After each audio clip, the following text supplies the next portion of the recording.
या स्टूडेंट, चलिए हमारे सामने लॉज ऑफ मोशन का एक और क्वेश्चन है। इस क्वेश्चन को देखिए हम कैसे कर सकते हैं। क्वेश्चन ये कह रहा है कि if the block A and B are moving towards each other with acceleration A and B as shown in the figure. ये ब्लॉक ए और बी, ये ए ब्लॉक है, ये बी ब्लॉक है, ये दोनों एक दूसरे की तरफ एक्सेलरेशन ए और एक्सेलरेशन बी से मूव कर रहा है। तो हमसे क्वेश्चन पूछ रहा है the net acceleration of block C. ये जो ब्लॉक सी आपको दिख रहा है, इसका नेट एक्सेलरेशन कितना होगा, ये अपने को पता करना है।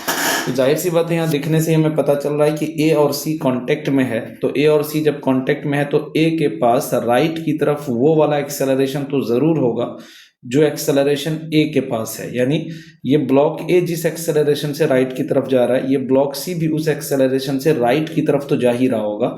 यानी सी के पास अपने को एक एक्सेलरेशन तो कंफर्म पता है कि इधर की तरफ होगा कितना, ए आई कैप। ठीक है। अब रही बात ये सी क्या होगा, जैसे जैसे ये राइट की तरफ जाएगा और ये लेफ्ट की तरफ आएगा तो क्या होगा, ये सी धीरे धीरे नीचे की तरफ आता जाएगा। ठीक है ना, क्योंकि इधर से रस्सी की लंबाई घटेगी और इसमें भी रस्सी की लंबाई घटेगी, तो कुल मिलाकर के जो सी है वो नीचे की तरफ आएगा। ठीक है।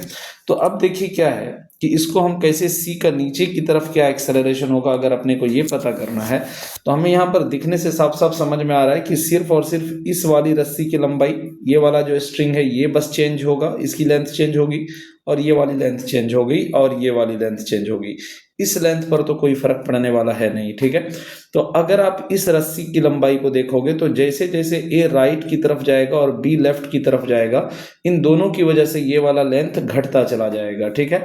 तो अगर हम इस पार्ट को पार्ट 1 बोल देते हैं, इस पार्ट को पार्ट 2 बोल देते हैं, हालांकि यहाँ पर दिखा भी रखा है L1 L2 और L3 और L4 करके, तो यहाँ पर हमें मानने की कोई ज़रूरत भी नहीं है, ये ऑलरेडी L2 L3 और L4 करके ऑलरेडी फिगर में दिखा रखा है। तो अगर आप पार्ट L1 को देखोगे तो पार्ट L1 की लंबाई को A और B दोनों कम करना चाह रहा है, L2 पर कोई फर्क नहीं पड़ेगा, L3 को भी दोनों कम करना चाह रहा है।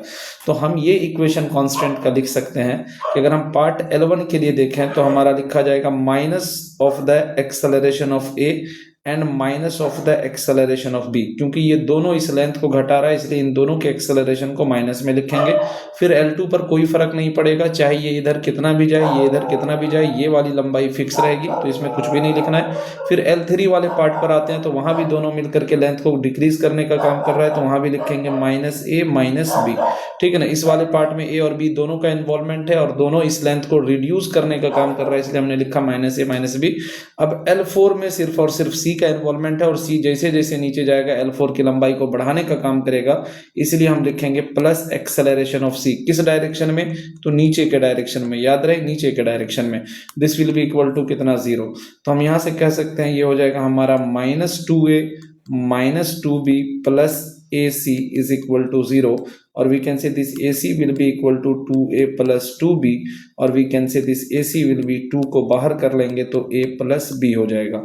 अपने को पता है कि ये जो ब्लॉक C है, दिस ब्लॉक C, इसके पास एक एक्सेलरेशन तो ये फिक्स था कितना, ए आई कैप, और एक नीचे की तरफ आया है हमें एक्सेलरेशन, और वो एक्सेलरेशन कितना है 2a प्लस 2b। तो इसको अगर हम लिखते हैं तो 2 इंटू ए प्लस बी जे कैप लिख सकते हैं, और चूंकि ये डाउनवर्ड डायरेक्शन में है तो इसमें साइन हम माइनस का लगा देंगे। तो इस हिसाब से जो सी का टोटल एक्सेलरेशन निकल करके आएगा, दिस विल भी हो जाएगा ए आई कैप -2 इंटू ए प्लस बी जे कैप हो जाएगा। ठीक है। ये हमारा आंसर आ जाएगा और इसके अकॉर्डिंग हमारा फर्स्ट जो ऑप्शन है वो सही हो जाएगा। Thank you so much.